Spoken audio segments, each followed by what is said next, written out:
Today is Wednesday, October 30th, 2019. Coming up on Roland Martin Unfiltered, funeral arrangements have been made for Congressman John Conyers, who passed away on Sunday at the age of 90. We'll share those details with you and what prominent speakers will be featured.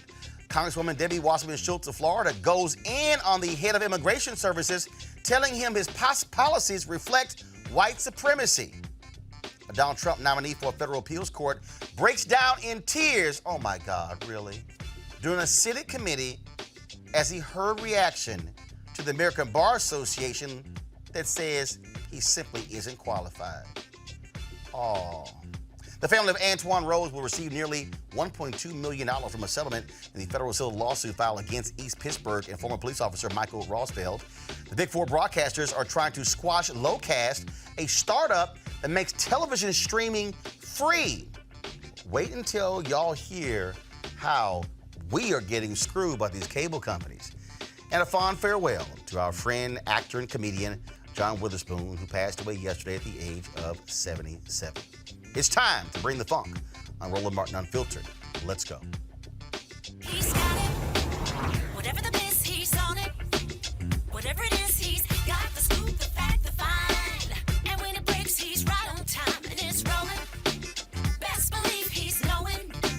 Putting it down from sports to news to politics. With entertainment just for kicks, he's rolling. It's on go, roll, y'all. It's Roland Martin, yeah. Rolling with Roland now. He's funk, he's fresh, he's real, the best, you know he's Roland Martin now.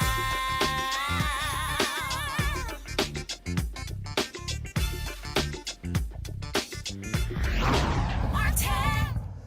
Members of Congress, family, and friends continue to express their condolences for the late former Congressman John Conyers, who died on Sunday at the age of 90. Here's what some of his colleagues had to say on the House floor yesterday.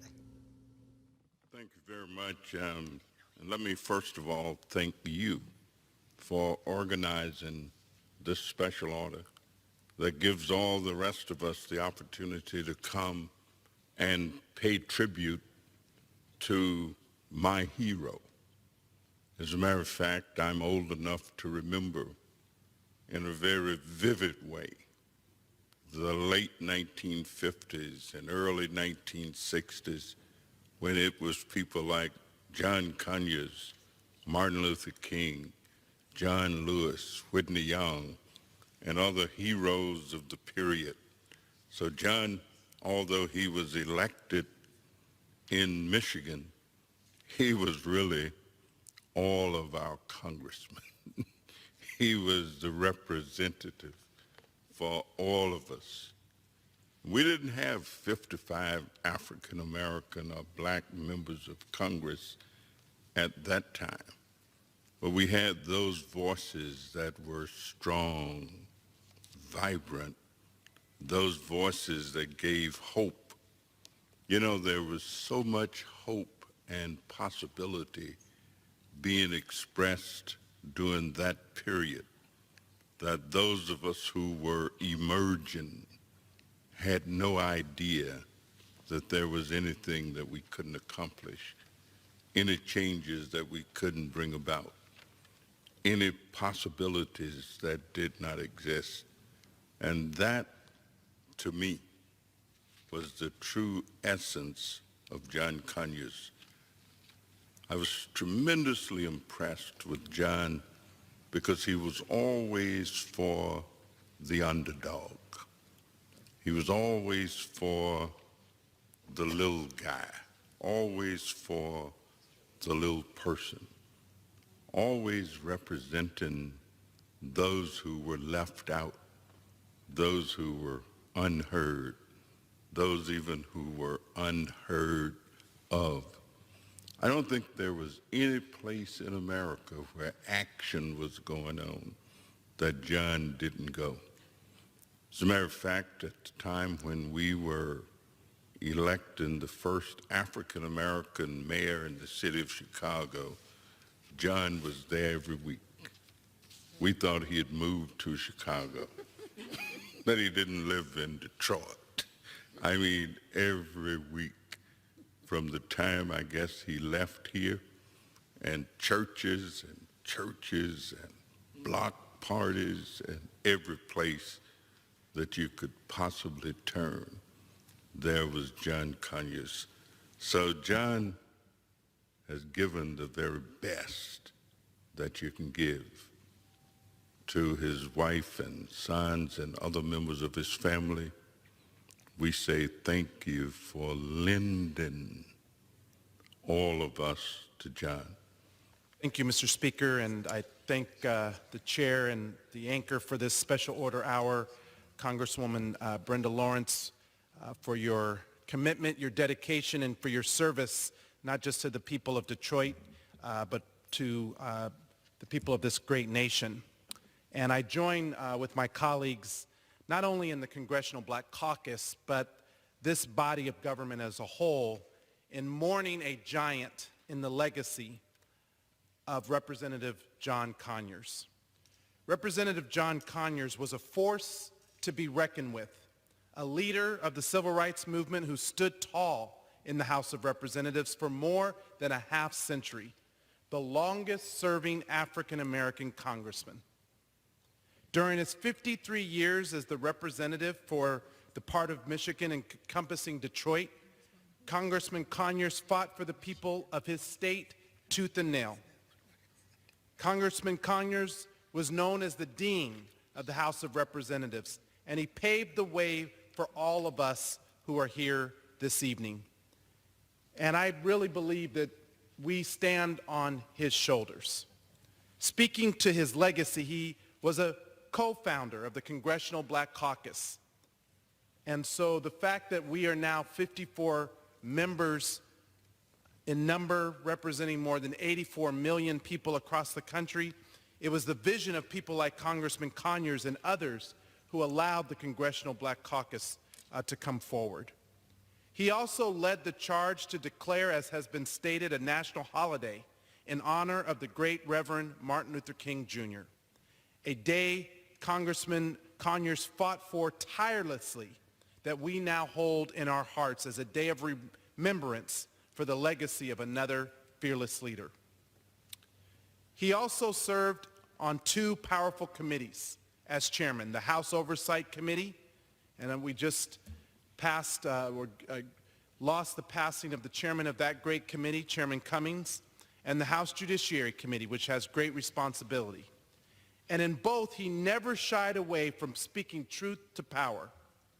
As has been stated by my good friend, Congressman Evans, one of his early mottos was register, vote, run for office. It's power that counts. So we will continue to harness this power to promote the ideals that Congressman Conyers espoused during his career. And I wanted to note, I don't think I shared this with Congresswoman Lawrence, but there's a group called the Detroit Connection. And because so many people tend to come to Las Vegas to retire, we have a big contingency of Detroit people. And they have an event every year called the Detroit Connection. They raise money, they provide scholarships, and I was so honored one year to have Congressman Conyers come to Las Vegas and attend the event for the Detroit Connection. And it made that group, it made them feel so good to know that their champion and their representative was still there. So we will use the privilege of serving, I know I will as one of the new younger members, to continue to fight for equality and justice for all, just as Congressman Conyers did during his 53 years here on Capitol Hill. Tonight, we honor him with our words, but tomorrow, we must honor him with our actions. Congressman Conyers, we will continue the good work you started all those years ago. May you rest in power. Thank you, and I yield back. Thank you so much, and thank you, Mr. Speaker. I rise today with a heavy heart in joining my beloved colleague who also represents the city of Detroit, and paying tribute to our wonderful late Congress member, John Conyers, the longest-serving African-American in the United States Congress, a true civil rights icon and visionary, and the man who will forever be our congressman. The Honorable John Conyers Jr.'s mission to make sweeping changes in civil rights by fighting on behalf of the people started well before he ever stepped into the United States House floor. One of the things that he said is we've got to, at the passing of Rosa Parks, his dear friend, and said that we've got a tremendous legacy to fulfill. You can't maintain a democracy and an empire simultaneously. And he said, Rosa, you taught me that. But when he first was sworn into the Congress in 1965, during a time of great social unrest in our country's history, he embarked on what we would become a 50-year tenure of service to our people that would result in that mission being accomplished and then some. Indeed, his more than 50 years of service brought forth the vision of reparations for African Americans, the centering of voting rights, a continued push for universal health care, the creation of the Congressional Black Caucus, and the inspiration of not just those in Detroit who worked tirelessly for that, but he directly impacted many countless Americans across the country. When I first was elected to succeed Congressman Conyers, I knew that I had a tremendous legacy to carry. It's that tremendous legacy that propels my work on behalf of Michigan's 13th Congressional District that I fight for every single day. I remember when I was in his presence of greatness. He never exhibited anything less than grace and kindness. He always paused and took time to talk to the residents. He taught me that. Sadly, the last time I spoke to him was at his 90th birthday celebration in Detroit. He was joyful, and yes, he still had the presence of greatness, as Congresswoman Brenda Lawrence saw for herself as well. Detroit and our district will sorely miss him. May he rest in peace as we continue to fight for what he fought for so long and with unwavering strength for jobs, justice, and peace. I pray that his wife, Monica Conyers, and the family find strength during this difficult time. Thank you. 5 designers. It's unbelievable. All right, folks, we're sitting here talking about, of course, black empowerment. Of course, that's what something Congressman John Conyers was all about as well. We certainly appreciate those members of Congress sharing their thoughts with regards to John Conyers. Reverend Dr. William Barber expressed his admiration for the congressman in a tweet saying this: when Rosa Parks needed a job and place to go out of the South, she went to work for John Conyers. Over his life, he was right on civil rights, right on reparations, right on health care, right on living wages, right on justice. All right, folks, the city of Detroit has lost one of its favorite sons. And also, let me give you some funeral information here as well. The funeral will take place on Monday at 10 a.m. at Greater Grace Temple, 3500 West 7 Mile Road in Detroit. Again, that's going to be at 11 a.m. Public viewing is going to take place at the Charles H. Wright Museum of African American History on the following dates. It'll be on Saturday, November 2nd, from 10 a.m. to 2 p.m., and on Sunday, November 3rd, from noon to 6 p.m. And so the graphic says noon to 5 p.m., but the story in the Detroit News said it was noon to 6. And they also are making adjustments to that, so actually that may change as well. Of course, you might remember it was Aretha Franklin. She was, of course, lying in state there at the Charles Wright Museum. Joining us right now to share his thoughts and reflections on Congressman John Conyers is Reverend Wendell Anthony, of course, who is the leader of the NAACP in Detroit. Reverend Anthony, how you doing? Fine, Roland. How you doing, man? You know, 90 years old, 53 years served in Congress. The reality, though, is that he resigned with allegations of sexual harassment, and essentially all of that has been wiped away. Normally, someone of his stature will get far more accolades, lots more attention. But in a sense, if it wasn't for black media, the death of John Conyers would barely be noticed. Well, Roland, there's an old African proverb that says, until the lion tells his own story, tells of the hunt will always glorify the hunter. That's why you are in black media. That's why you're Roland Martin. That's why you do what you do, because you know we cannot depend on other folk to tell our story. John Conyers is an icon in our community. You cannot wipe out 53 years of service to women, to labor, to faith-based, to refugees, to everybody, to presidents, to mayors, senators, congresspeople. 53 years about certain allegations. And yes, everybody should be treated fairly. But I would dare say, as a minister, I know that we all fall short of the glory of Christ. And one of the things that we do is to judge the totality of one's life experience.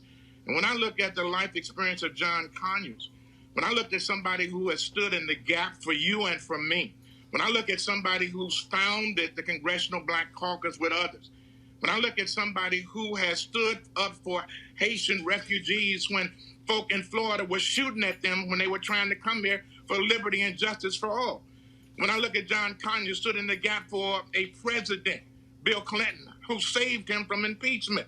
When I look at somebody who stood in the gap to preserve our nation from right-wing extremist federal judges who wanted to take us back 50 years, and now look and see what we got. When I look at somebody who went to jail to preserve the freedom and the democracy of Nelson Mandela, who gave Rosa Parks a job when nobody else would, who stood with Martin Luther King when everybody was afraid of him and ran away from him. When I look at that, I'm looking at the totality of John Conyers. I'm not looking at the small expose that someone wants to put in terms of allegations. He was for Me Too before the Me Too had a movement. He was for Black Lives and said Black Lives Matter before we had Black Lives Matter folk running around and talking about that. And no, I'm not excusing anything, but I'm saying let's look at the totality of everything. You got a president, Roland. You got it. A president that's running around and talking about he likes to grab people by their personal parts. He's the president of the United States who's committed treacherous acts and traitorous acts against this nation, who is at the helm of our country. And yet somebody like John Conyers, who stood in the gap for all of us, cannot be honored and recognized for what he's done. Surely he can. That's why we in Detroit and folk all over the world will never forget the impact of John Conyers. May he rest in peace. We thank God for the likes of him and what he's done for all of us. People who don't even know what John Conyers has done will be the beneficiaries of him. Elijah Cummings, God bless him and God rest his soul. He comes after John Conyers. John Conyers set the stage for men and women like Elijah Cummings. I'm sure Cummings would tell you that if he were alive today. And so I'm simply saying that it's up to you and me and us who believe in jobs, justice, and peace, which is what he fought for, to keep that memory alive. Surely we must, and we have a duty to remember, not to forget. You talk about how Detroit remembers him. How is the city doing so? Are you seeing the kind of coverage on local television, on radio station, in newspapers, befitting someone of his stature and more than a half century of service? It's coming better now, Roland, but you know, we have to check people and remind them, even in the city of Detroit. But Detroit has recognized who John Conyers is. We're not thwarted or tainted, or we're not reduced by what has occurred at the national scene and by those who ran away at the last moment and did not support him when he needed them. He supported you when you needed him. And so we're simply saying, yes, we see it. There's going to be a great tribute paid to him at the Charles H. Wright Museum of African American History, Saturday and Sunday, open to the public. And then Monday, there will be the homegoing service at Greater Grace Temple Church. I'm told and I understand there'll be a number of people coming in, a number of entertainers and celebrities, a number of political people, a number of members from the Congressional Black Caucus. Former President Bill Clinton is coming in. to pay tribute to John Conyers. So it will be a tribute befitting the individual. But keep in mind, Roland, you knew him just like I did. Yep. John was not elaborate. He was not ostentatious. He was not like, the Roland Martin type guy who wear all these fancy stuff. John was just a regular, everyday brother. Now hold up, Even though he was shy. Hold But up, I'm now. just saying. John Conyers was all. Let's just be clear. He was always clean. He dressed like he was from Detroit. he Now did dress. the He pocket did, square, did, the Gators. Now come on now. Now, he might But not. I'm just saying. He may not have the kente cloth robe, but I would see him in his red Kappa Alpha Psi jacket with his cream pants and red shoes. Well, he was a little more modest than some people. I mean, he didn't go way out there. But you and I both know, John was a very humble guy. And see, the thing I loved about John is that John did not have to be out front. A lot of folk got to be out front. John was content in getting the job done. He had the spirit of his father. His father was not educated like he was. And John was from Conyers. His family was from Conyers, Georgia. That name, Conyers, the name that they took. And his father was a labor leader. He fought at a time when it was dangerous for black people to be organized in the labor union. That's where John got his momentum. It was Rosa Parks and his kinship to her and to Martin Luther King that got King to connect with him, because John was so involved in civil rights because of what his father was about. And so John, it was a natural fit for John to be concerned about Nelson Mandela. And I can remember having many we used to have breakfast at my church every Sunday morning. He would come to Fellowship Chapel where I pastor. We would have breakfast in between services. And we would talk about everything that you could think of, the presidents, the governors, the senators, the congressmen. There was some, I only wish that I had the opportunity to video those conversations because they were deep conversations about everything you could think of. And John was not shy. He was very clear when we came here and had breakfast on Sunday mornings. And so when I think about John, I think of somebody who loved people from the streets to the suites. He never made a distinguishing line between people. That's why when he went out in the street in 1967 with a bullhorn, when Detroit were having its rebellion, people respected him because they knew he was for the people. He was not ostentatious. He was not flying by night. He was not here today and gone tomorrow. He was the same day after day after day. He stood up when others stood back. That's why he stood up for reparations. He stood up and brought H.R. 40 to the floor time and time again. And as you know, H.R. 40 does not do anything other than say we should have a study commission to study the issue. Not that we're going to start tearing off people every day, even though we need to be tore off. I mean, for those people who don't understand, that means to be distributed some remuneration for our enslavement in America. But what I'm simply saying is that he stood up for that. And I'm glad to see now Sheila Jackson Lee is taking up that banner. So we look forward to John taking his rest. And I'm so glad that he went peacefully. He went in his sleep. And I'm told that he had breakfast that Sunday morning. He said to his son that I don't feel very much like getting up and moving. I think I'll go back and have a little nap. And he went back to bed, Roland. He went to sleep, and he did not wake up. And so God called him to rest. John Conyers gave us his best. The question for us is, what are we willing to give everybody else? Reverend Wendell Anthony, President, Detroit NAACP chapter. I certainly appreciate it. Thanks for your thoughts and reflections on the late Congressman John Conyers. Thank you, brother. Appreciate you. Thank you. I want to go to my panel now. Monique Presley, legal analyst and crisis manager. Also, Mustafa Santiago Ali, former senior advisor for environmental justice at the Environmental Protection Agency, and also Erica Savage Wilson, host Savage Politics Podcast. So it was very interesting last night. So there were some people on social media who were not too particularly happy with me, Erica, because I dared ask the question, was Obama going to issue a statement?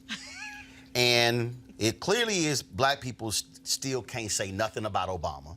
It's like Jesus, MLK, and Obama. Now, I think now it's Jesus and Obama, even before MLK. Wow.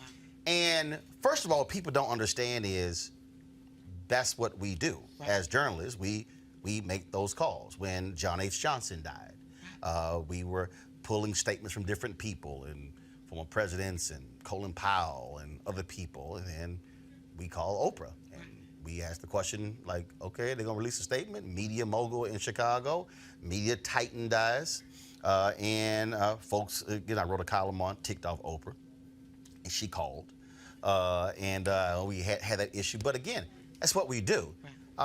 And I think it says something about Bill Clinton. He's gonna be there Monday. Oh, yeah. He's going to speak at John Conyers' funeral on Monday, when a lot of people have gone radio silent because of how John Conyers resigned and why he resigned from Congress in 2018.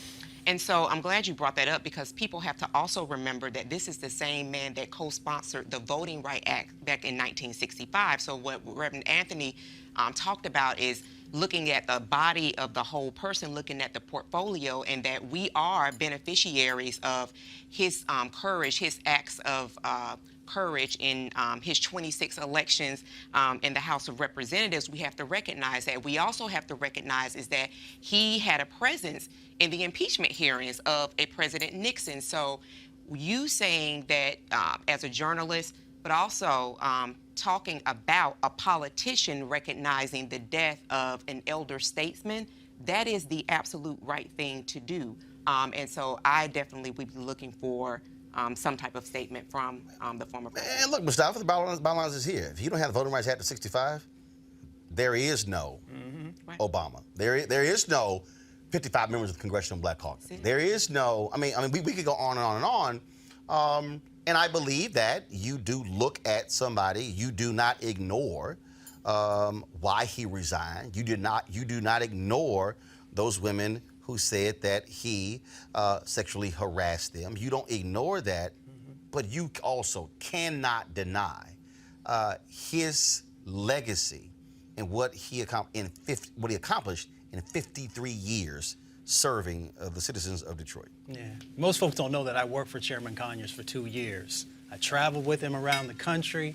He was my mentor, he was my friend. And it's always interesting because when you work for somebody and you get to really know them, then you also get to answer the phone for them. You get to see who comes into the office and asking for a favor, who's calling and say, should I do this? Should I go this direction? And for people not to show up now, I think it says something about their character. So we can honor, anybody who felt like they were impacted. And as you said, we should do that. But Chairman Conyers was an incredible, incredible man. When we talk about health care now, when I was there, we worked on HR 676, was the universal health care bill. I can't tell you how many people across the country used to call and thank the congressman for raising their health care stories, horror stories that were going on. All these other things that he focused on. I would walk with him through the airport, and he would literally, even if we were late for a plane, he would stop and he would talk to the, to the bellmen or the folks who are working there, just as long as he would talk to somebody who is someone who everybody knew. And he used to tell me, he would say, Mustafa, never forget where you come from. Make sure that you are always honoring those people who have rolled with you, and you should roll with them. And that's just the type of person that he was. Monique, you served as an attorney for Bill Cosby. And I remember when the documentary was coming out of the black stuntmen, and they delayed it to remove Bill Cosby from it. And I blasted them for that. And the reason I did so is because there is no Black Stuntmen Association without what Bill Cosby did.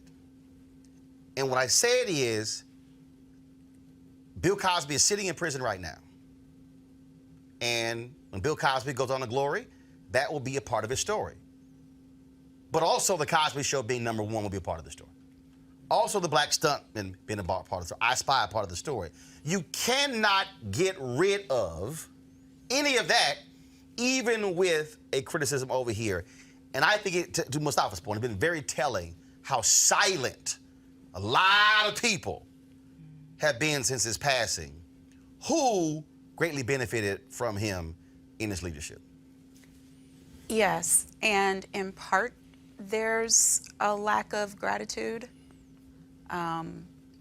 because just in general, when our generals get older and move on and are not anymore the lion of the House or the Senate, the stories don't pass and people forget exactly how they got wherever it is they got and whose shoulders they had to stand on to do it. But there also, Roland, is this thing, and I was looking at a post from Kadeem Hardison's mom maybe like a week ago. And I mean, and Bethany Hardison, she pulls no punches about anything. Right. Right. But, and she had to, as she was reflecting on the death of Diane Carroll and that scene that everybody kept playing over and over again from a different world and how iconic that one episode was. And she said, but none of this would have happened. But for this one and this one and this one, and yes, I will say this name too. And it's a shame to me that we almost have to apologize for giving honor where honor is due. We have to preface it. We have to make sure people know that we haven't forgotten whatever bad last act a person had. And the shame of it to me with Congressman Conyers is that he resigned. Again, we're seeing it happen with Franken. We're going to see it happen with others. Yeah, but we're seeing Franken, though, he's been given a show on Sirius XM. He is being brought back into the fold. Well, and in fact, don't be shocked if he runs for U.S. Senate. Well, and he should, is the thing. What you do when somebody pushes you out and takes away your due process is you fight. The shame of it was for Congressman Conyers for it to happen so late in life and in career that instead of causing the fight, he bowed out, but it left things unsaid, and he was not given the benefit that he should have of process. And to me, that is always a shame in terms of someone's legacy. Well, folks, the funeral for Congressman Conyers, again, will be on Monday, 11 a.m. In Detroit. The viewing takes place on Saturday and Sunday, and we are getting information, trying to find out if a live stream is going to be available for that funeral, so we can also live stream it on the Roland Martin Unfiltered platform. We've got to go to a break. When we come back, just one of Trump's judicial nominees broke down in tears, y'all, because his feelings were hurt. Because the American Bar Association called him grossly unqualified to sit on the federal bench. Oh, you know I've got to show flowing white tears on Roland Martin Unfiltered. Back in a moment. You want to check out Roland Martin Unfiltered?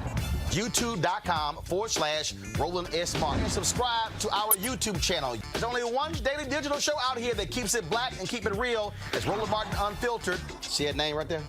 Roland Martin Unfiltered. Like, share, and subscribe to our YouTube channel. That's youtube.com/Roland S. Martin. And don't forget to turn on your notifications so when we go live, you'll know it. All right, y'all, it's the holiday season. This is when you think about spending time with family and friends. This is also when you count your blessings and support those less fortunate. This year, be a holiday hero and change someone's life forever. Right now, hundreds of thousands of Americans are sitting in jail without being convicted of a crime. Why? Because they lack the financial resources to pay their bail. Now think about it. If you are arrested for any minor offense, you will be taken directly to jail. And if you don't have bail money, you will stay there until a court date is scheduled. That could be days, weeks, or even months. Simply put, America's bail system is broken for people of color. Freedom folks should be free. That's why the Ebony Foundation has partnered with the Bail Project and is sponsoring the Home by the Holiday campaign. The Bail Project has helped bail out thousands of people over the years, and with your help, they plan to bail out 1,000 people by New Year's Day. Now, how's that for a holiday gift? A donation from you today can change someone's life tomorrow. Let you know, people of color represent upwards of 90% of the jail population across the country. Now, without bail, nearly 90% of those charged with misdemeanors pled guilty. However, with paid bail, less than 2% receive the jail sentence. Sometimes justice needs just us to join the fight. Now be a holiday hero and donate $25, $50, or more to help the Ebony Foundation bring our brothers and sisters home by the holiday. To donate, go to homebytheholiday.com. That's homebytheholiday.com, and we want you to do it now. All right, folks, this is pretty funny. Federal Appeals Court nominee Lawrence J.C. Van Dyke broke down in tears during a Senate Judiciary Committee hearing on Wednesday. Why? Because of a scathing letter against his confirmation by the American Bar Association after it conducted 60 interviews and concluded that he was not qualified for the federal bench. In the letter, ABA Chair William C. Hubbard said Mr. Van Dyke's accomplishments are offset by the assessments of interviewees that Mr. Van Dyke is arrogant, lazy, an ideologue, and lacking in knowledge of the day-to-day practice, including procedural rules. There was a theme that the nominee lacks humility, has an entitlement temperament, does not have an open mind, and does not always have a commitment to being candid and truthful.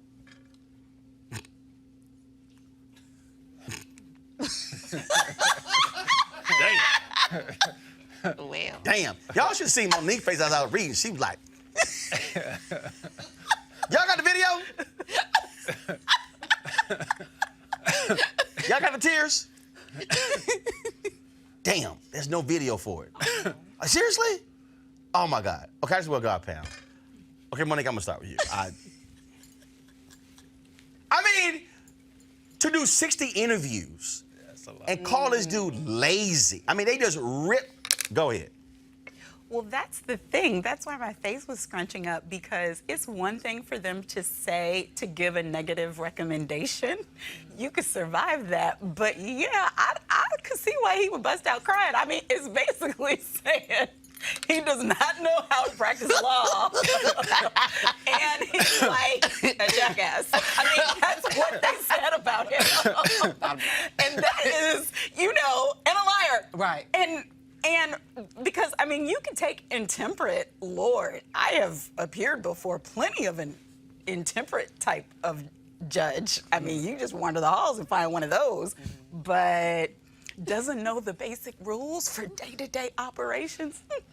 That's ugly. I mean, Mustafa, but there have been multiple Trump nominees I was going to say. who they have said unqualified. Right. I mean, we can never forget the dude who had never filed a motion, and it was a Republican, Right. Senator Kennedy from Louisiana, who was like, do you know this? No, I don't know that one. Right. Do you know this? No, I don't know that one. Right. I think we covered that in law school. And it was embarrassing. And what people don't understand is what Trump is doing. First of all, he has no idea who the hell these people are. What he basically said is, white conservative evangelicals, here, y'all pick whoever the hell y'all want.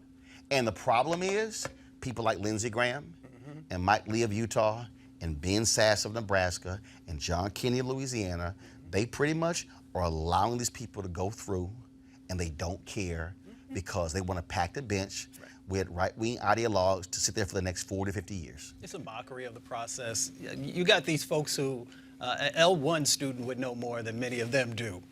So, we got some real craziness that's going on. And you're right, it's these senators that continue to approve these folks to be able to move forward. And unfortunately, the byproduct of that is going to be, these impacts that we continue to see inside of communities. But here's the reality of it. When we say that this person doesn't have the qualifications, we have a president who doesn't have the qualifications that most presidents would have. We have a leader at HUD who has no background in housing. We have a person at the Department of Education who has done everything that they can to, damage, just the basic public education. So this is just, a continuation of the process.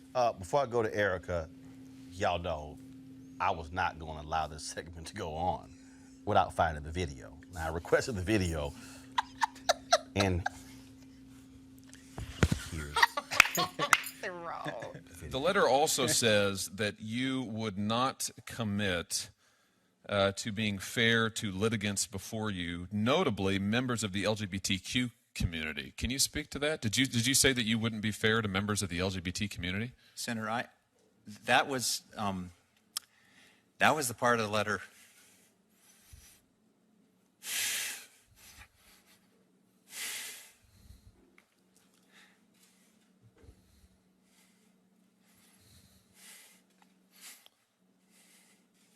I did not say that.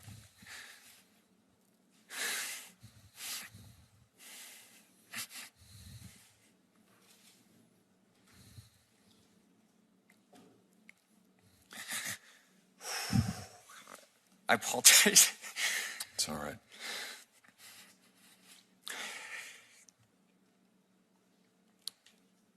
I'm sorry. No, I did not say that. I do not believe that. It is a fundamental belief of mine that all people are created in the image of God. They should all be treated with dignity and respect. Senator. Can you commit today to this committee that you will treat, if confirmed, that you would treat every litigant who came before you with respect and with dignity? Absolutely, Senator. I would not have allowed myself to be nominated for this position if I did not think I could do that. Including members of the LGBT community and any other community that has been historically disadvantaged in this country? Absolutely, Senator. Erica.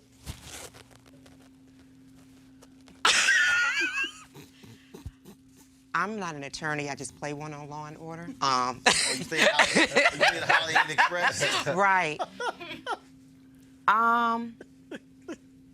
I'm speechless because that was a horrid performance, and again, and I really echo, and I was thinking the same thing that you said, Mustafa, along the lines of that whole kind of like rundown, lazy ideologue, not knowing day-to-day procedure. That sounds like Donald. I mean, a day-to-day.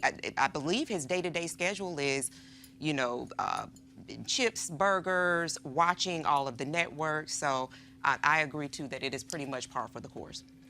Monique, you get final word. Listen, the reality is, and I don't know if that man was genuine or not, but his performance right there would upset the president who nominated him. He would not approve of any of those tears. He wouldn't approve of him apologizing. He wouldn't approve of him doing anything but some I said what I said, deal with what I said stuff, because frankly, that man is sitting there and knowing that he's gonna get approved. So if that injured him, I'm not going to take that as a sign of weakness. What I am going to say is that having this president, voting matters, people, has shown us the cracks in our system, because so much of our appointee system, whether it's for cabinet positions or whether it's for judges, depends on people having enough care and integrity about the process to appoint people who are qualified for the jobs. And we are seeing what can happen when we don't. That's right. Yeah, and the count is up. We're at, what, almost 200? Yeah.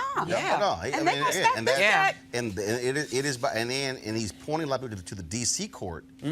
So any of the claims filed against him, he's going to have his former White House lawyers sitting on that bench being appointed by design. All right, y'all got to go to a break. When we come back, we're going to talk about this battle, David versus Goliath. These major networks are ticked off at this little nonprofit for daring to put their broadcast signal on a website when it's supposed to be free.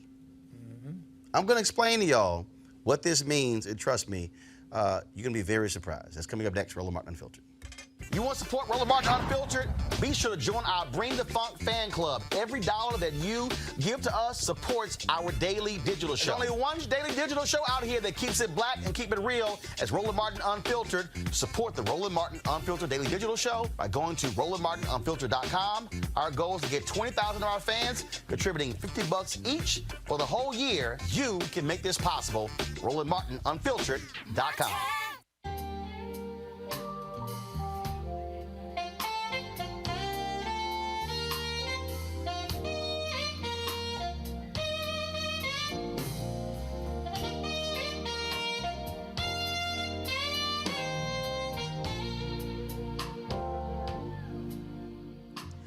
Yep. All right, folks. Life Lux Jazz Experience taking place in Cabo, November 7th through the 11th next week.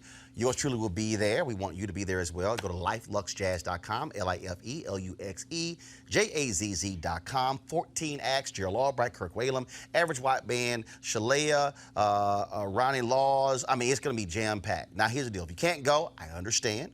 But you can also participate by getting the live streaming pass from GFNTV.com, GFNTV.com. $10.99, you'll get to see all of the concerts over the course of 3 days. It's fantastic. Oh, did I tell you that GFNTV.com, Black-owned? Yeah, as well. And so, also, Life Love Jazz Experience, Black-owned. The sister created this to provide an opportunity for African Americans who live in a lot of these cold states, even though climate change has screwed that sucker up, to opportunity, of course, to hang out in Mexico for 4 days and have a great time. I'll be doing Roland Martin Unfiltered there next Thursday and Friday from Cabo, but you can experience the concerts by going to GFNTV.com and getting your live streaming pass. So please do so, and we look forward to checking it out. All right, folks. So many of you know that I am the closest you can get to a tech geek who's cool. Just letting y'all know. Okay. There's no pocket thing. I don't wear short sleeve dress shirts and ties. You'll never see me in a short sleeve dress shirt with an ascot. Not gonna happen. So, understanding television. Now, here's the deal. There's a difference between broadcast networks and cable networks. Okay? Broadcast networks are regulated by the Federal Communications Commission. Those are the public airwaves. They are allowed to broadcast nationally over the public airwaves, meaning it used to be you could get a television and you can turn the television on and you can watch all these channels when it was analog, but then when the digital signal changed, you had to get a digital signal. Now, it used to be no matter where you live, you could pick up these stations.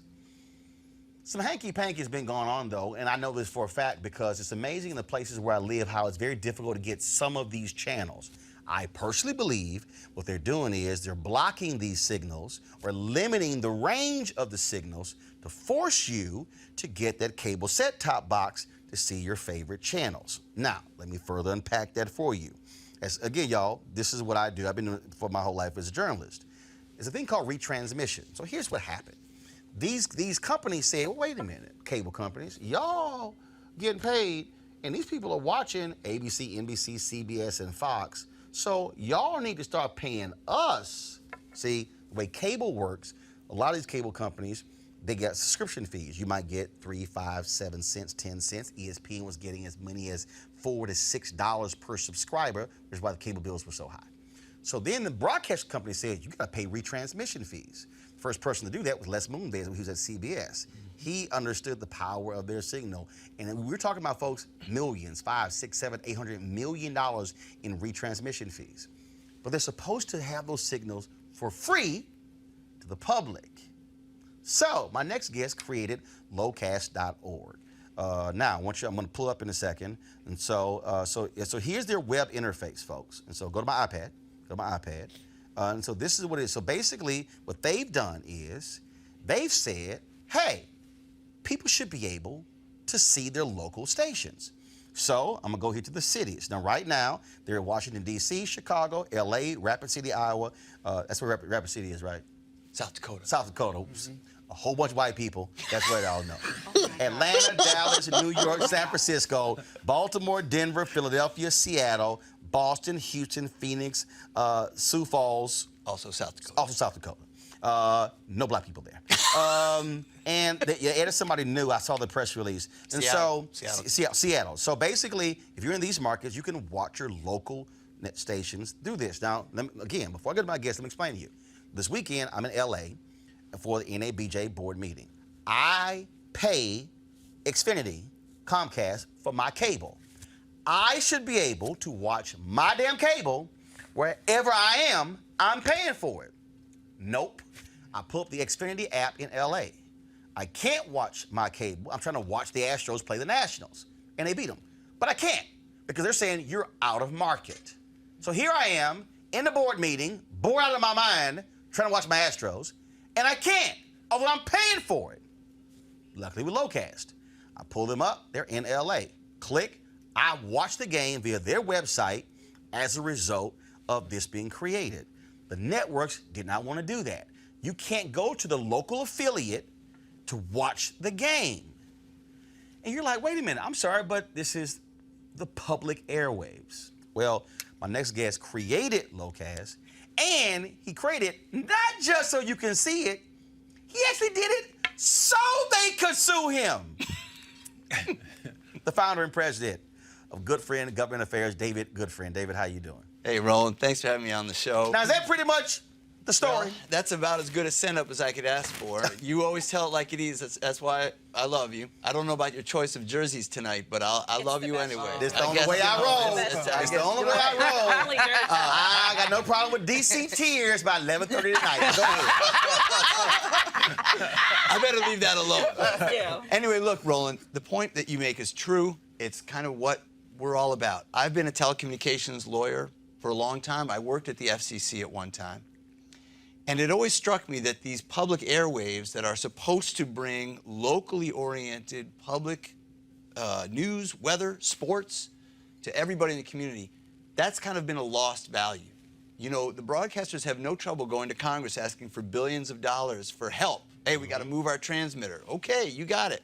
What they always argue is we're doing a public service by making these things free to people. Well, you're absolutely right when you say today, if you put up an antenna and you try to get an over-the-air signal, chances are you're going to have some trouble getting it. Yep. That's always been the case. You might get some of them, and then if you hit rescan, you might get some of the other ones and not those. It's not like I'm going to get all of them, and that's what I'm supposed to get. You are supposed to get it. And those broadcast companies have gotten a gift from you, the taxpayer, the American citizen, so that they can make it available to you. And the problem is people are paying more and more and more money. And I'm sorry, but when I was growing up, $100 a month meant a lot to our family. And there are plenty of people who simply cannot afford to pay these increasing fees. They're being forced to pay it because they're being told, if you want this whole package, you must pay us. And not just the fees, the set-tops fees. Yes. The cable industry fought viciously to keep that. And they said, Google and these folks want to take it over. No. The software, the Googles of the world were saying, damn it, put the apps on the box and sell the box to the consumer. Why is the consumer having to pay a set-top box fee every month? This was billions of dollars. And then here's the crazy thing. I got DirecTV service. When I got rid of it, they went, oh, by the way, you didn't own that box. Well, what the hell did I? Yeah, you were paying a lease fee for I'm it. sorry. You took it back. That's right. I bought something that I didn't own. That's the games they're playing. That's right. And so what they're doing now with this is forcing you, so the broadcasters are forcing you to go to the cable companies to get the cable, and the cable companies are paying the broadcasters the retransmission fee to carry their signal, and both of them making like a fat rat. Everybody's making money except you. You're the one who gets shafted every single time. Now look, I mentioned that I worked at the FCC. I mentioned I've been involved in these issues, and I got to tell you, I've been disappointed over and over and over again. I have a successful practice. I represent big companies, but I got to tell you, I came to the conclusion that our current legislative process is never going to address this. I mean, we had a good laugh about that nominee, but we're living in a dysfunctional political time, and there's never going to be someone who steps forward and says, I'm going to take on those big money interests and do it. So my friends and I took a look at current law. And by the way, this was not our idea. I can't take credit for it. A lot of people have talked about this over the years. But there really is a provision in the Copyright Act that says if you are a nonprofit, you may retransmit a local broadcast signal. It's like crystal clear. There's no ambiguity about it. Mm-hmm. And for years, nonprofits would put up these towers, like translator services, they were called. I'm going to collect this signal and then boost it out so everybody can see it. Nobody ever sued. Nobody ever touched it. We said, I wonder if you could do that over the internet. I wonder if you could collect the broadcast signal over the air and retransmit it as a nonprofit in that market so that people who cannot afford cable can at least see their local broadcast TV stations. Love it. We launched it in January 2018 in New York City. And I thought, as Roland mentioned, like I did this to, I thought there's gonna be a lawsuit. I did. I thought, well, this is what broadcasters do. You do something like this, they sue you. It didn't happen. And then we launched another market. And I thought, well, now for sure, I mean, they're gonna sue and we're gonna make our argument in court. And it didn't happen. A year and a half went by. We are now serving 40% of television households in the United States. And now they decided to sue. I think because they're seeing members of the public actually like this. They've caught on. And we get comments that would break your heart. I never used to be able to see my local public TV station. I can't afford cable. Right. And you come along and now I can watch it. Hey, I had to go into my basement during a tornado. Yep. There's no cable down in my basement. The over-the-air signal won't get there. Yep. I used your service to watch the weather reports about the tornado. It saved my life. And I can't make this up. It's all on our and the reason website. The reason I totally understand this because I've always had portable televisions. I grew up in Houston. Right. Okay. Hurricanes. Right. All right. I was raised. You better have a portable device with batteries in case power goes out. So I always had the analog, and then I got the digital, the portable digital TVs. But they're now hard to find. Why? Because of the internet. So the problem is, okay, same thing. In a storm, I need to know what the hell's going on because power gets knocked out, Wi-Fi's out, Right. TV's out, okay, radio. All of a sudden, it's like, so how are we now operating? And that's the absolute case. Then, again, understanding this, cord cutting comes along. People are saying, right, I'm tired of paying $220, and now you throw on the internet as well. Now all of a sudden you're paying $300 and $400 a month in addition to your cell phone. Oh my God. Right. And I'm only watching 4 channels. So So much cord junk. cutting comes along, and people are slashing. So what happens? People start saying, you know what, I don't need all that, because wait a minute, hold up. Why am I paying for the box? If I want to go when Scandal's on, I can watch Scandal. Wait a minute, I can get an antenna. We were told, oh, don't get those antennas, a big old rabbit ears. People are like, no, damn that. I put that on, wait a minute, hold up. That costs $19.99, $100 a month. I don't care about those rabbit ears. Right. But you're right. But the problem is, and I don't care, they're limiting those signals. Because I've scanned it too many times. It's happening, Roland. Right. In fact, I will tell They're you. doing it. So I mentioned that the big four broadcast networks sued us. ABC, Disney, NBC, Comcast, NBC Universal, Fox, and CBS. They didn't just sue the nonprofit, though. They sued me personally. Oh, Wow. dirty dogs. It was an intimidation tactic, I believe. You will note that I am not intimidated. Anybody who's looking. And they also, I think, really opened up a can of worms for themselves because anybody who's in a fight will tell you the best defense is offense. You get hit, you hit back. So if they were going to sue me personally, I thought it was only right that I should hit them back. And we hit them back with allegations of collusion in violation of the antitrust laws, systematically trying to undermine our operation rather than just be upfront and state your claims. And in those claims, in those counterclaims we filed, we pointed out that it is harder and harder to get an over-the-air signal. And we believe that this is purposeful. It's great for them if you have to go pay a cable company to get their programming. They get a share of those fees. Retransmission fees. So what incentive would they have to make sure that you can get an over-the-air signal?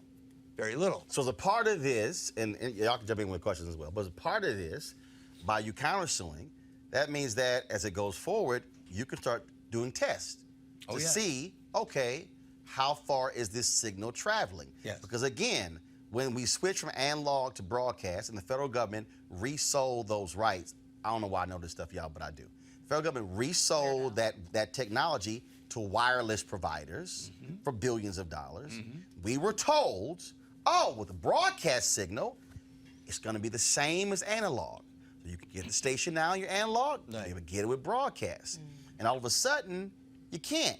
Then you have people like, that was a company, they had a device that connected to the phone, allow you to pick up the broadcast signal. Yes. So I was like, okay, cool. The company sent me one of the devices and did the same thing. It scanned your local stations. But then I was trying to watch an NFL game. Oh, the NFL was blocking it. And you're like, wait a minute, hold up. I'm sorry. How can I watch it on my TV, but you're blocking it here because they wanted me to pay their Right. internet rights as well. Now, let me be clear about something, though. I want to make this really clear because it was a surprise to me. I have been surprised at the positive response I've gotten from small, local broadcasters. One of them called me up out of the blue and said, I want to help you. I said, are you sure you have the right number? He said, yeah, I want to help you. And today, we're in business with a small broadcaster. We put our receive antenna on his tower and our servers in his station. Now, why would that broadcaster want help from us? More people watching local More programming. people watching local. Because you know what? Young people, if you say today, do you know the difference between broadcast and cable? You're like, what? Yeah. You know, it's on my phone or it's not. Their eyes glazed over when Roland was trying to explain it. They're like, Really? he's talking foreign language. But you know something? That's a smart, small business person who owns a small station who says, I'm getting crushed by these big players from all sides. I like you, Locast, because you're actually helping me reach a new audience, a bigger audience. I want to work with you. And by the same token, there are plenty of people in the cable industry who are like, do we really like this? This guy's helping people cut the cord. Yep. We might not like that. So what I've learned is that within industry, there are big variations of how people feel about this. Among consumers, there is no ambiguity. No. They love it. We are absolutely performing a public service as a nonprofit. And by the way, among the accusations leveled against me is that this is somehow a scheme for me to make money or for me to get ahead. I have collected $0. If anything, my wife is mad at me for the amount of time I've spent on this instead of going to make real money. I'm not doing this because I need to make a buck. I'm fine. I'm just frustrated with our policymaking process. I think consumers are getting shafted. I'd like to think when they put me in the ground, I did something useful with my life. And this is it. This is the fight of my life. So what can consumers do to help support you?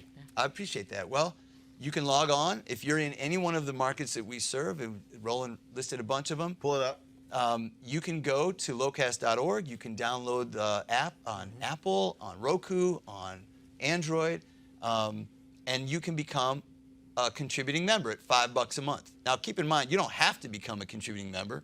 You can use the service. We're going to bug you a lot and say, please become a contributing member. Most people use the service and don't contribute. That's cool. It's supposed to be free, but we do have costs. We got to rent that tower space. We got to buy those servers. So if you would contribute $5 a month for all your local channels, pretty good deal, you'll keep us afloat. And the more people that do this, it really is fascinating, Roland. This is a true grassroots project. We're funded by voluntary contributions from users, and it's working. It's working. People are grateful. They're like, thank you. You know what? I will contribute to you. So that's the best way to do it. And by the way, you should use the service. It's great. Your local broadcasters, all the advertising that's on there, we just retransmit it. You watch those ads, and it helps locally. And see, before I go to Erica, so and I'm not picking on anybody, but again, understanding how capitalism works. So when Les Moonves ran CBS, what they did is they created CBS All Access. Right. So essentially, in order for you to watch your local program on your pad, they want you to buy CBS All Access. And you're like, wait a minute, it's free. Here's something also y'all don't realize. And again, Les Moonves, no longer there, but it was brilliant. Y'all, this is about to trip y'all out, okay? Again, this is the geek in me talking to y'all right now. I love the geek in you. So when I travel, I'm in hotels everywhere. I ain't like these damn kids, okay? I had 9 of my nieces and nephews crowding around a 13-inch laptop watching a video when 10 feet away was a damn 50-inch TV. It was the stupidest thing. I took a picture like, click, click. It's a big-ass TV. What are y'all doing? So when I go to travel, okay, I plug up my iPad to that 50-inch TV in the hotel room because I ain't trying to look at the iPad. CBS would block you. They will block. You could not. I would go in the hotel, unplug the HDMI cable, plug it in my iPad, just like this here. This zoom it out. This is the exact same thing. HDMI cable to the adapter into my iPad, plug into the television. They blocked it. I called them, and they said, "Oh yeah, you can only watch your content on your iPad." Yeah. I said, every other network lets me plug in my iPad to the television to watch it on television. No, because they did not want you to cut the cord. Now listen, Roland, you want to know who really is pissed off about CBS All Access, in my humble opinion? The CBS affiliate. Yep. Yeah. The local affiliate says, wait a minute, I thought I got an exclusive in this deal. I thought I was the provider of CBS network programming in Washington, D.C. or Houston. Okay, so CBS is saying, we're going to crush you. Because you got to explain, because people don't understand is, is that, okay, so CBS cuts deals with local TV stations to be their affiliate. Right. Those are local TV stations. The networks only owned and operated stations. And we're only talking about 10, 12, 15. Right. When you get 165, 175 affiliates, you're actually paying somebody else. Right. When they created that all access, the local stations were like, wait a minute, that money's going to y'all. Right. So they're not, and so they're advertising and so they're losing money. Right. Because of that. So let's bring this back to basics, okay? Let's bring it to basics of why then Erica, people go should ahead. care. Oh, sorry, Erica. You want to say something? No, please. Well, the basics here. Real people who have to pay real bills are getting shafted. They need a break, okay? How many times have you tried to fight back the cable company or any company and they say, oh, sorry, read the fine print. You lose. For once, we are saying, no, you read the fine print. Go read the Copyright Act. It says we can do this. We're on your side, the consumer. That's number one. Number two, localism was supposed to mean something. The local TV station that gives you local news, local weather, local sports, local political coverage. Remember that? Yeah. Right. Right? Yeah. Local communities actually getting a voice. Remember that? That's really being curtailed in our current system, and it hurts. We actually believe at Locast that we're helping the local affiliate reach a broader audience and thrive and push back, push back a little bit on that big network that's saying, we want to take all the money, we want to own all the eyeballs. And the last thing I'll say is, isn't it about time that being a nonprofit means you win? Congress had the right idea in 1976 when they said in the Copyright Act, a nonprofit can do something that a for-profit cannot do. Imagine in the world of banking if credit unions had more of a leg up. Imagine in healthcare if nonprofit insurance companies work. They exist, right? Imagine if pharmaceuticals were nonprofit. There were a group of hospitals that actually formed their own nonprofit pharmaceutical company. And I will say, since you're wearing a sports jersey, I'm a Packers fan. The Packers are the only nonprofit fan-owned team in all of professional publicly traded, right? And they will not allow any other city to do it. There you go. So I believe that if we pull the camera back and look at the big picture, what we're really doing here is pro-consumer, pro-local community, and nonprofit. And those things we need more of in this society right now. Not Erica? less. Yeah, I'm very glad that Roland had you here to explain it to us and then to the larger viewing audience, because just reading the article, I must say I did not have a full understanding, so I have a much better, well-rounded understanding. And so with your market expansion, so I'm from Albany, Georgia, which is southwest of Atlanta. It's about 90,000 people. So to you, are those markets where there is internet access that you all would be able to expand to as well, where local really is very much so a thing? Yes, absolutely. In fact, I'm really proud of the fact, I know that they, well, I'm not gonna say, I'm very proud of the fact that we have those two markets in South Dakota. They're small, okay? But they came to me and said, we'd really like to have your service in our market. And we worked with them. They provided the roof space for us to put an antenna. They went around and raised money so we could buy the servers and come to town. And an interesting fact is that broadband availability is greater than broadcast over-the-air reach. Let me say that a different way. Wow. You are more likely to have broadband in those communities than you are to get an over-the-air broadcast signal. And that's because it changed, because the cable companies all own the pipes into your homes, and so they flipped the switch. They said, oh, phone service, not a problem. We have broadband. So you're no longer paying for the phone service, you're now paying these escalating costs, which is why I was a huge proponent of net neutrality. Right on. Saying forget this whole deal where if you pay more, you get to be in a faster lane than me. Right. Why am I also a proponent of that? Because this digital show allows us to compete against CNN, MSNBC, Fox News. And so if they got an opportunity to be in a faster lane and I'm slower, you're going to be frustrated if I'm buffering. You're not going to watch me. And let's really put a sharp point on it. Black Lives Matter started as an online movement. If you give somebody a gatekeeper function that they can say that gets shown and that doesn't, you lose that. So I'm totally with you on net neutrality. And on the point of the smaller communities, yes, we've actually seen how broadband with an open internet can serve a lot of homes, and a lot of those homes can't get an over-the-air signal. So it's working in South Dakota, and it's working in Manhattan, where a lot of times people can't get an over-the-air signal. My only point to you is if I can get more people to sign up and contribute, we're going to turn that money right around, buy more servers, launch more markets. We're doing it now. Even though we've been sued, we're launching more markets. We're going to keep marching. And anybody in any community, come find us. If you want to bring Locast to your community, we've done it in 2 small markets. We'll do it in more. So I'm looking down the line where your lawsuit collides with a stupid judge, because that's what we're getting more and more of. And I'm hearing you say that it's right there in the Copyright Act, and that's wonderful. And so we're going to have the judge that doesn't know day-to-day operations, right, and has never filed a motion looking and coming up with some wacky interpretation. And then we'll just chase it all the way up to the Supreme Court, and I have no assurance about anything that could happen there.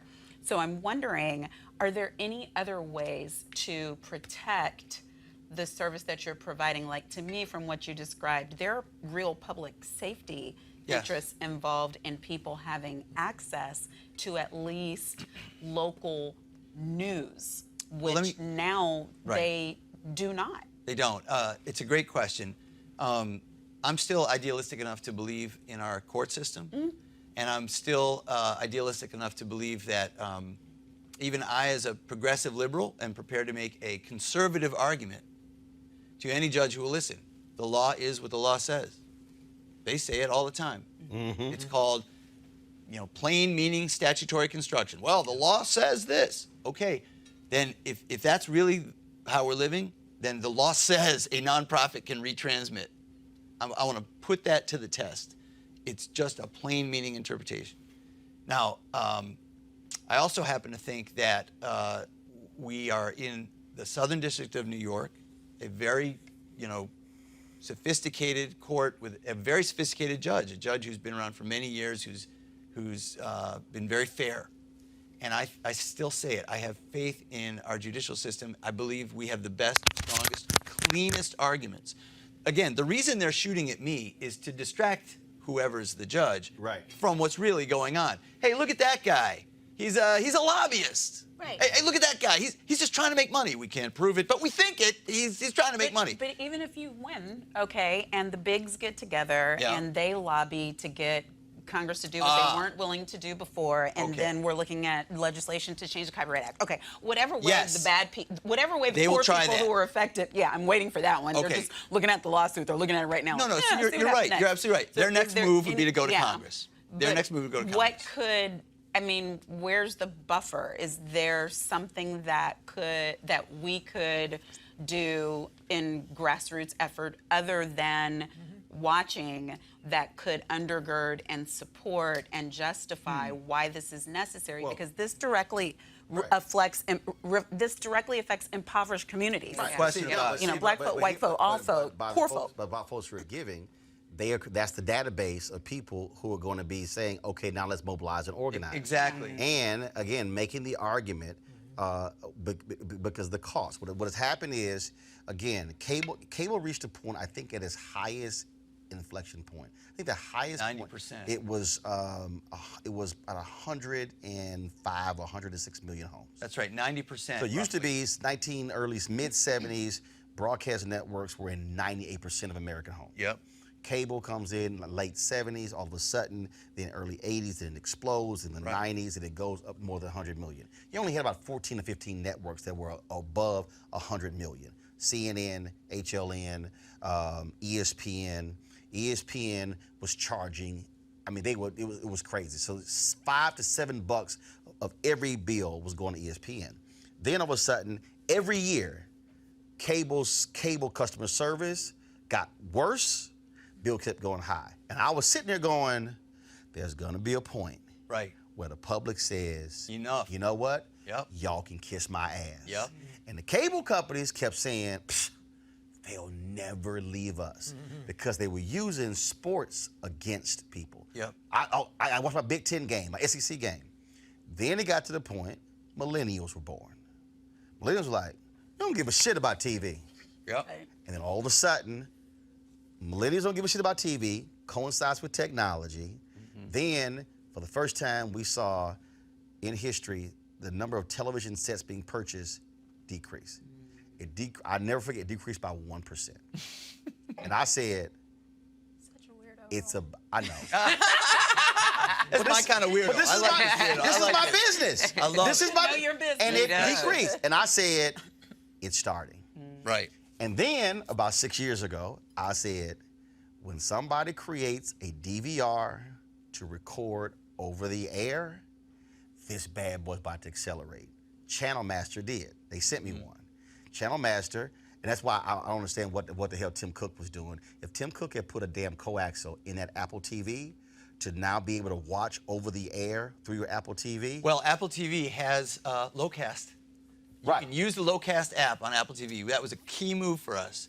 And so now, if you get that Apple TV device and you don't want to pay a bunch for cable, but you do want to watch your local news, whether sports, whatever, download our app right there on Apple TV. Same with Roku. Right. Same with Android. So look, there's another historical point that I want to put out again to try to make this relevant to the larger themes of your show. Those cable systems were built in urban communities with franchise agreements that promised something back to the community.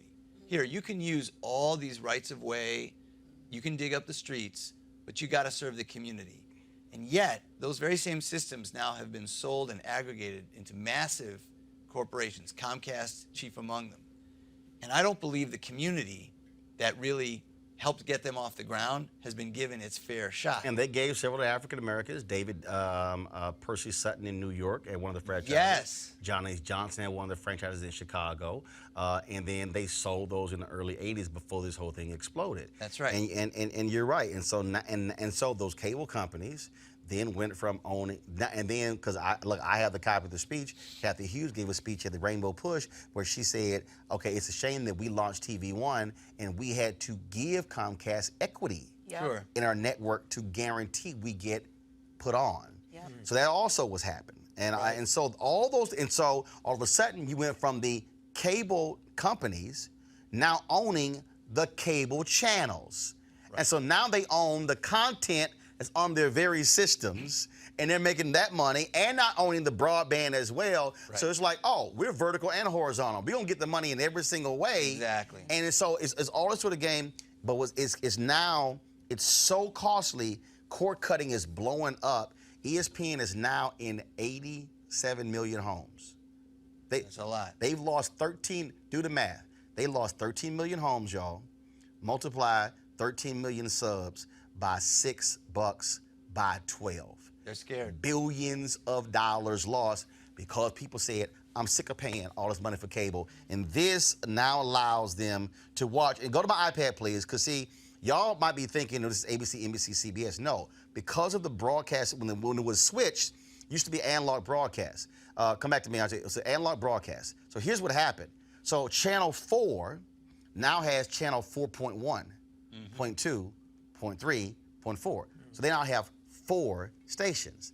So Bounce TV, network targeting African Americans, how they become a broadcast network. They went to the local markets and said, we want to lease from you your 0.1 or 0.2 station. So go to my iPad. So here you see Channel 4, Channel 5, Channel 7, Channel 9, Univision, Fox, this independent, this DC, this is the CW. Then you see WETA, Telemundo, Cozy, Charge, Comet, I don't know what this T, whatever it is, Justice, Get TV, Grit, Bounce, Buzz, Me TV, Movies, you know, and then yes, was that the bottom. So what is these are all digital stations. So it used to be there were 3 stations growing up. Then when Fox came on, it was 4. Now because of the digital signal, you now have 20 or 30. In Houston, huge international population, it's like 50 channels because now you have, and the same thing in DC, Vietnamese, you have Saudi Arabian, Chinese, you got all these different stations. So now, because of broadcast, some places you've got 40 and 50 stations. Now look, Roland, I'm so glad you're mentioning this because cable companies and satellite companies do not carry those multicast, so-called multicast stations. We do. because we're not limited except by how many servers we can buy. So please go contribute and we can buy more servers. But this is a way to serve local communities too. You'll notice I keep saying go to that PBS Kids. That's the multicast stream off of a public TV station. Now you can put that on the phone and throw it in the back seat and have the kids watch PBS Kids while you're in the car on Lowcast. It's You Kids now. Oh, is it You Kids? Yeah, it's short for Universal Kids. I'm a kid. See, I'm a mom. I'm an empty But nester. I would be very excited about that being, that would be a big My kids are all offering for grown. me. I don't know anybody. Yeah, But that would be a for big our offering. audience, and I know somebody's, y'all probably comment like, why the hell are you spending all of this time? Because I need, and this is gonna be the last point, and then we're gonna have David give his final comments, because I need black people to understand the game. I was with TV One 13 of its first 14 years. Don't think I was just some face. No, I was sent around this country. I helped build that damn network. Oh, let me be real clear. I was sent to Rochester, New York to do community engagement, to get TV One carried there. I was sent to Charleston, to Fort Worth, Texas, sent to San Antonio, sent to cities all across the country. Jonathan Rogers, the founding CEO, my alpha brother, good friend of mine, we talked the business. I ain't just some person sitting on the air. I know the business of this business. Here's what the cable companies did. They put, BET was the first black cable network. So BET basically was grandfathered in. BET's on basic cable. You can go to a hotel room anywhere in the country. For the most part, any place in the country, BET is gonna be in the local cable system because they're on basic cable. Every other black network that came after them, they put them on the higher tier. I did work with Major Broadcasting Cable Network, later became the Family Channel. That's what they did. But that's what they did with TV One. They put us on the top tier. So what they did to black folks is, listen to me, y'all, they will put TV One near on the same tier as HBO, Showtime, and Stars. So if you wanted TV One, you had to pay for the highest level of cable. Y'all hear what I just said? Black people, less income than any other group, lowest amount of wealth, forced to pay higher cable bills because of where black networks are. That was by design. They put black, Monique says she's a parent. Guess who is also on the highest tier? Family channels. Because they want families paying for the highest cable possible. So, black people are paying for the highest cable and the set-top box and spending $150, $200 a month on cable. This now says, wait a minute, you don't need to do that. And now, whether on your pad, your phone, your computer, or Apple TV, whatever, you can watch it wherever you want to watch it. Understand the game. Billions are being reaped off of us, and that's what is trying to be protected here. David, final comment. Well, Roland, I want to end by talking about something from my day job so you can see where my heart lies. One of my clients is a man named Byron Allen. He is an African-American media company owner of the highest order. He recently bought the Weather Channel, which was mentioned. Byron sued Comcast for discrimination under the Civil Rights Act of 1866 for discriminating in Comcast, contract. Charter, several. Yep. Right. Yep. All right, so you've covered the case. Oh, yes. So we're talking about a company, Comcast, that rather than go to trial just to prove that they didn't discriminate, would rather appeal to the Supreme Court and its conservative majority and work with the Trump administration. They've actually given time to the Trump DOJ. Because when you go before the Supreme Court, you only get, what, 30 minutes? For They've oral given arguments? 10 of those minutes. They have given 10 of those minutes to the Trump Department of Justice. I can't recall the last time a private entity is giving the government time, their time, to argue on their behalf. So I bring this up because when you connect those dots and explain to the African American community what's going on and what they're up against, I'm being sued by that company, personally. And I welcome that fight. And I welcome the chance to beat them in court so that ordinary people can get a break for once. These things are not unrelated. They're absolutely connected. And I just can't thank you enough for bringing me on the show. I and talk about Lowcast. Folks, again, it is lowcast.org. Please show it again, and you'll see it when you actually log in. You see a live TV guide. These are all the cities that you can actually see the local programming in, and then you have the particular profile as well. The donate button is here as well. I told y'all, I mean, that's the only way I was able to watch the game, and because I didn't have my Sling box connected, and again, you have to buy all the other stuff to be able to watch program you already paying for, which is nonsensical. But that's what's going on here. And so, David, we certainly appreciate it. And the Byron Allen Supreme Court case is going to be heard on November 13th. November 13th, that's right. And so I got to find out how we get a seat to actually hear the oral arguments. We plan on having our cameras there, and so I want to be able to hear those arguments and then get folks in and out. So, again, locast.org. David, we appreciate it. Thanks so much. Thank you. All right, folks, real quick. The family of Antoine Rose II will receive nearly $1.2 million from a settlement in a federal civil lawsuit filed against East Pittsburgh and former police officer Michael Rosfeld. Court records show 17-year-old Rose was shot and killed by Rosfeld after June 19, 2018 traffic stop in East Pittsburgh. In March, Rosfeld was found not guilty of criminal charges in connection with Rose's death, including homicide. The lawsuit said that Rose's civil rights were violated and that Rosfeld's actions were unlawful and unwarranted, and that the lack of training and practices at the East Pittsburgh Police Department caused, in part, the teen's death. And so $1.2 million.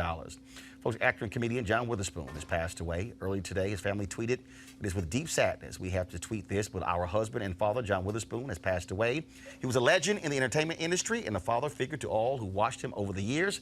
We love you, Pops, always and forever." Monique. Well, first of all, born in Detroit, Witherspoon had an amazing career that included the Friday franchise, Hollywood Shuffle, The Wayans Brothers, The Richard Pryor Show, The Incredible Hulk, Good Times, The Tracy Morgan Show, Vampire in Brooklyn, I'm Gonna Get You, Sucker, Boomerang. Oh, y'all know, Courtney! Black Jesus, Boondocks, and much more. Started out as a stand-up comedian in 1977 and went on to movies where he continued to perform well into his 70s. He was set to reprise his role in Last Friday, but the project has not started filming yet. The Pops of Black Hollywood will be sadly missed by his family and countless fans. John Witherspoon was 77 and one of the absolute funniest people ever. A man who could cuss in rhythm and it would be funny. Yes. And he had a cooking show, too, on YouTube, so I'm definitely going to. Yes, he did. Yes, he did. Like that, right? Yeah. It is about that today. Yeah, it is absolutely hilarious. You have to see it. It's like an old-school kitchen. He doesn't have a shirt on, just has the apron and his pants, and has made profound chili. So we definitely miss you, Pop. The Boondocks, and I'm Gonna Get You, Sucker. He was doing 200 shows a year, 77 years old. Guy Torres on the time joined the show this morning. He said, man, he was just tired. And matter of fact, D.L. Hughley had him on the show last week. Yeah. I texted D.L. last night. He was like, yeah, I literally just had him on, and he passed away. It was early this morning. I was up after my event last night. All of a sudden, I began to see the post, and his family posted, he passed away unexpectedly, 77. Rest in power. Yeah. Rest in power. Yeah, and he mentored so many people. And my cousin actually posted something earlier because they were all at Magic Johnson's birthday celebration over the summer, and everyone was talking about just how wonderful it was to see him in his element. So. Yeah, absolutely hilarious. And so I happened to be on the plane today flying back from Indianapolis, and of course he was in Soul Plane.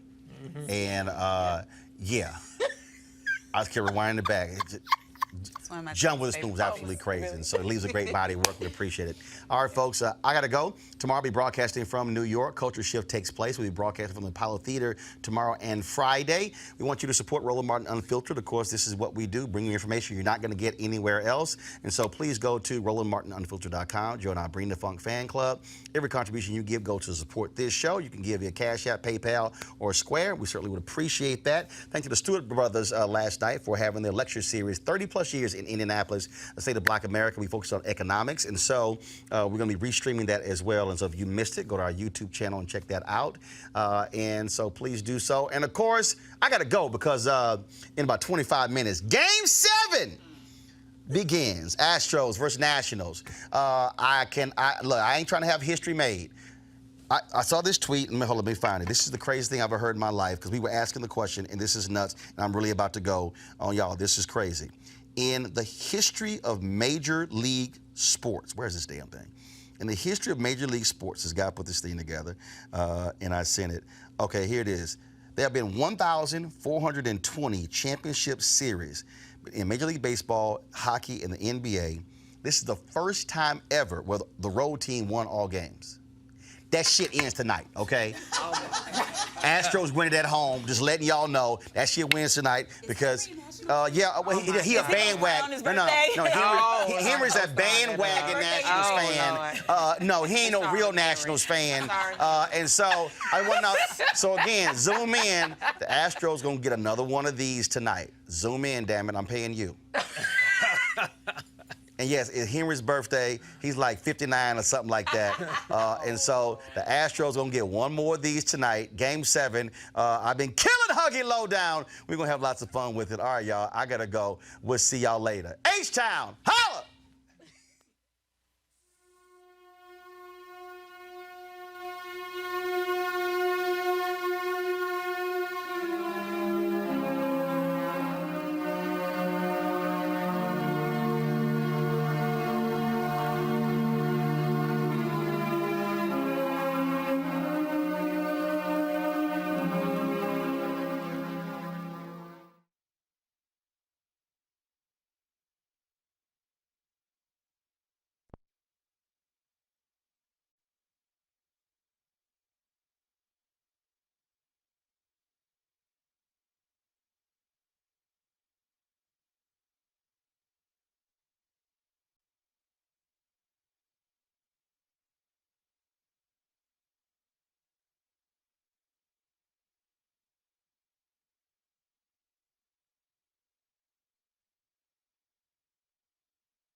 You want to support Roland Martin Unfiltered? Be sure to join our Bring the Funk fan club. Every dollar that you give to us supports our daily digital show. There's only one daily digital show out here that keeps it black and keep it real. It's Roland Martin Unfiltered, youtube.com/Roland S. Martin. Join our Bring the Funk fan club. You can make this possible. You want to check out Roland Martin Unfiltered? youtube.com/Roland S. Martin. And subscribe to our YouTube channel. There's only one daily digital show out here that keeps it black and keep it real. It's Roland Martin Unfiltered. See that name right there? Roland Martin Unfiltered. Like, share, and subscribe to our YouTube channel. That's youtube.com/Roland S. Martin. And don't forget to turn on your notifications so when we go live, you'll know it. You want to support Roland Martin Unfiltered? Be sure to join our Bring the Funk fan club. Every dollar that you give to us supports our daily digital show. There's only one daily digital show out here that keeps it black and keep it real. It's Roland Martin Unfiltered. Support the Roland Martin Unfiltered daily digital show by going to RolandMartinUnfiltered.com. Our goal is to get 20,000 of our fans contributing $50 each for the whole year. You can make this possible. RolandMartinUnfiltered.com. Hey everybody, this is Sherry Shepherd. You're watching Roland Martin Unfiltered, and while he's doing Unfiltered, I'm practicing the wobble. Yes, I am. Because Roland Martin's the one, he will do it backwards, he will do it on the side. He messes everybody up when he gets into the wobble, because he doesn't know how to do it, so he does it backwards. And it just messes me up every single time. So, I'm working on it. I got it. You got Roland Martin. Hi, my name is LaToya Luckett, and you're watching Roland Martin Unfiltered. What's going on, everybody? It's your boy Mac Wiles, and you are watching Roland Martin Unfiltered. What's up, y'all? It's Ryan Destiny, and you're watching Roland Martin Unfiltered. What up, Lana Well, and you are watching Roland Martin Unfiltered.